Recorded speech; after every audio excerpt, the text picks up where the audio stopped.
iNews Views, May 10th. Start by doing what's necessary, then do what's possible, and suddenly you're doing the impossible. Francis of Assisi. Seoul City Hall has given Lotte World Mall the green light to open the aquarium and cinema.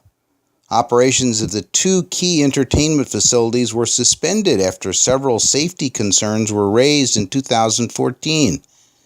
The public became anxious about the building's safety following the appearance of several sinkholes and water level changes in a nearby lake.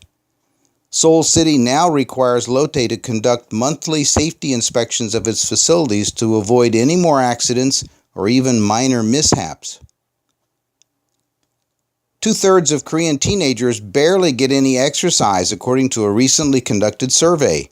Half are glued to their smartphones at least 2 hours per day, and one-third believe that the best job is the one that pays the most money.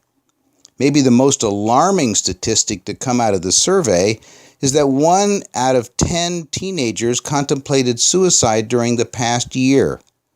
Other notable results were that 80.7% of teenagers now own smartphones, and only 1 out of 3 exercise regularly. Unsurprisingly, school grades and future jobs are the greatest causes of stress. Experts say that quality youth programs that focus on boosting self-esteem and satisfaction are urgently needed to help teens deal with the challenges of adolescence. Immigrants to the United States contribute to the continued vitality of the country. China accounted for 147,000 new immigrants to the U.S., followed by India with 129,000 immigrants and Mexico with 125,000. Immigrants from Mexico have been declining recently due to improvements in their economy and lower birth rates. How big and how significant will the Asian wave of immigrants be? The Census Bureau estimates that by 2044, no racial majority will exist, just a patchwork quilt of minorities who will shape U.S. society and politics. The geographical heart of technology is Silicon Valley. Samsung's giant new headquarters is slated for completion in July, which would make it the first of the new tech giant headquarters to open its doors. Samsung's gigantic structure is shaped like a donut so workers can look out of their windows and see colleagues on neighboring floors.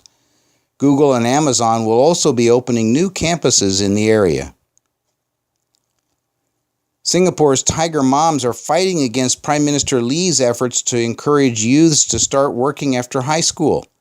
Because of the recent clampdown on immigration and a slowdown in the economy, the city-state needs fewer college graduates and more workers to fill the shipyards, factory floors, and hotel desks that account for the country's economic livelihood. Singapore is modeling its new program on Germany's apprenticeship system, where the Earn and Learn program puts young people into jobs but allows them to continue their education part-time.